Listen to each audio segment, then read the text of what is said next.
Hey guys, I just saw a video where somebody was talking about how they had a bachelor's in social work and they just noticed that it would just be better to get the master's because they're having a hard time finding a job, and I just wanted to speak on it. He didn't have his stitches on, so I wasn't able to stitch it, but I just want to talk about it real quick.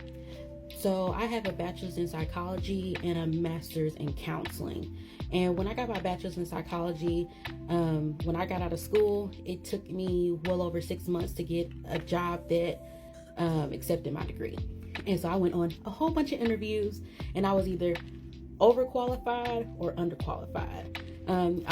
Finally, Burlington hired me around into December, and I got to work that job until I got the other one. And then even with that, the job that I got that was in my career field with my degree, I got it because I knew someone within the state.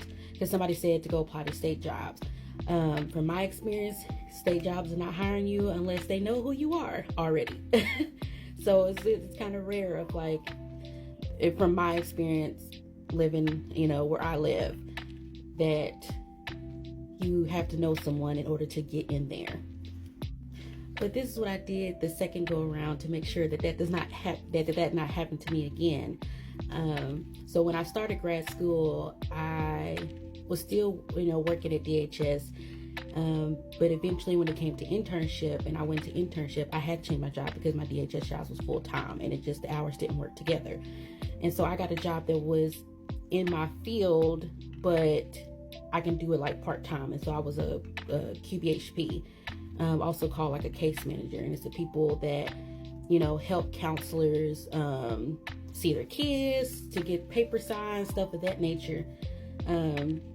But sometimes it requires a degree. Sometimes people don't require the degree, the bachelor's degree. But I worked that. And then I was blessed enough to become an administrative assistant at a private practice. But what I did is that I went into jobs that had entry-level type of positions, and I worked hard, networked, built that up. And then when I was leaving college, I went right into a job that I was already working at, and then just upgraded to counselor. So I would say that's the best things to try to combat this happening where you're struggling to find jobs, is networking and getting an entry-level position in the area that you want to work in. So you get to meet people again and network, and they see how good you work, and then when they know your name, they're like, oh, Nakia, I can, yeah. And so I could go ahead and hire for this higher position.